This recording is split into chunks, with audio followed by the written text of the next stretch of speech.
Phúc nan sao trong cái đảo. Cô trong cái đảo rồi. Đó, rồi chụp thân. Êm rồi. Chùa. Không là thằng nan sao này, liếc với vậy nan này. Còn con nó lên mày quên. Bọt về đi chừng qua.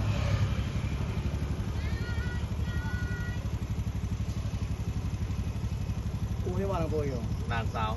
Cô cái đàn sao? Và nan sao gặp nan sao. Vậy sao đó. Ủa bạn đánh dương với nhá.